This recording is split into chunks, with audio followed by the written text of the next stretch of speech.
Good afternoon and welcome to this Wednesday, November 4th edition of Westman Newsline. I'm Jessica Glasgow alongside Kirk Fraser and Brett Carruthers. In today's news, 3 missing women, 1 from Brandon, were found dead in North Dakota yesterday, and a fatal shooting in Sioux Valley has shaken the entire community. Later, Kirk will be in with sports. Kirk, I understand we have some Super League curling in the city tonight. That's right, Jess. The Sheets at Brandon Curling Club will certainly be busy tonight as 12 team takes the action in the ice and Super League action, including last year's champion Kelly Robertson. I'll have that and more later on in sports. Thanks, Kirk. And Brett, I thought we were supposed to be warming up this week. What's with all the frost I had to scrape off my windshield this morning? Manitoba after all, but temperatures are still expected to rise as the week goes on. Currently in Brandon, it's -2 degrees, and I'll have all your weather details later on in the show. Thanks, Brett. The bodies of 3 young women, including Brandon's own Ashley Neufeld, were discovered yesterday afternoon in North Dakota. Neufeld and Dickinson State University softball teammates Afton Williamson and Kristen Gamar were reported missing Sunday night after 2 short phone calls from the trio were reported by an unnamed friend. The exact wording of the messages has not yet been released, but is said to have mentioned water flooding into a vehicle and needing help. The bodies of the 3 women, as well as a pet dog, were found trapped in a Jeep submerged in a 3.7-meter deep pond. Foul play is not suspected, but has not yet been ruled out.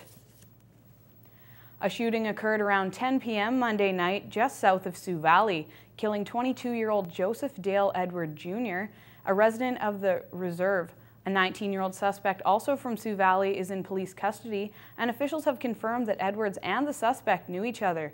The news of this shooting has rocked the foundations of the small community of 1500, which will spend the next few days consoling the families of the victim and the accused. A 51-year-old man who teaches school on the Wew'suwaka'po First Nation has been charged with sexually assaulting a female student. Police arrested the man last week. He is being released on the promise to appear in Wew'suwaka'po courtroom December 9th. The Wew'suwaka'po First Nation is about 200 kilometers northwest of Brandon. A city councillor from Brandon had his latest proposal shot down Monday night. Councillor Doug Patterson had proposed a moratorium in Brandon which would stop new commercial development outside of the downtown area, but most of the other councillors, as well as Mayor Dave Burgess, were skeptical on the validity of the idea. It wasn't just the council that was wary either. Local businessman Kirk Brugger spoke at the meeting about his very strong opposition to an idea he compared to going back to the Dark Ages.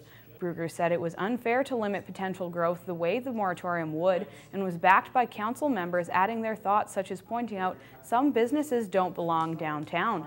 By the end of the hearing, Councillor Patterson was convinced by his colleagues and called for his idea to be deep-sixed. And Brandon and southwestern Manitoba's streak of silence will continue around the NDP government's cabinet table. Manitoba Premier Greg Selinger announced his new cabinet yesterday and chose to retain Brandon East MLA Drew Caldwell as a legislative assistant to the Premier's office rather than name him to cabinet. Westman has been without a voice at the cabinet table since former Brandon West MLA Scott Smith was ousted by progressive conservative Rick Barotzik in 2007. Despite the lack of representation, Selinger maintains that his decision was not a snub to Westman. Opposition leader Hugh McFadden disagrees, saying Selinger's choice demonstrates a lack of concern for Brandon and this part of the province. A dozen swine flu vaccination clinics in Winnipeg are set to reopen today. Health officials say they have more vaccine than anticipated and can continue immunizing high-priority patients. People at flu clinics will be screened to ensure they are on the high-priority list. Those at greatest risk from the flu are children between the ages of 6 months and 5 years, Aboriginals, pregnant women, and those with chronic medical conditions. And while people across the country will once again be standing in line for their flu shots, the government is deciding what to do about the Calgary Flames bypassing the wait. Members of the hockey team and their families got the H1N1 shot last Friday, and Alberta NDP leader Brian Mason describes this as a failure of leadership on the part of Alberta's Tory government. He also suggests the Flames may have got preferential treatment because their owners donated money to the Conservative Party. Premier Ed Stelmach says he's expecting reports shortly on why the Flames got the flu shot when other Albertans had to stand in line for hours to be vaccinated. And while it's that time of year again, with Halloween now behind us, another holiday season is just around the corner. Many different stores in Brandon have readied themselves for the waves of customers who are beginning their Christmas shopping. Malls and stores around town are welcoming early bird gift givers eager to begin their shopping. Instead of snow, parking lots are flooded with cars, whose owners are gearing up for the annual event. Festive decorations have sprung up in many shops and malls in Westman area, some with special touches including just for kids. While business look forward to upcoming sales, how do employees at stores like Sport Chek feel about what's to come? It's nice when it's busy because then you always have something to do, and the added sales also help for bonuses and stuff. And with the holiday season and subsequent improved bottom lines on the minds of retailers, let's take a look at where today's money markets are currently sitting.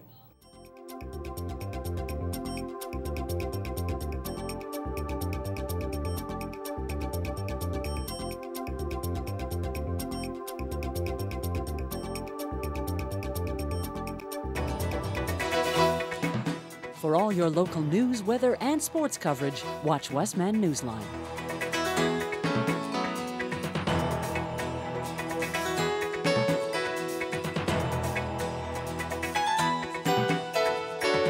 Broadcasting from Assiniboine Community College on Tuesday, Wednesday, and Thursday at 1 o'clock.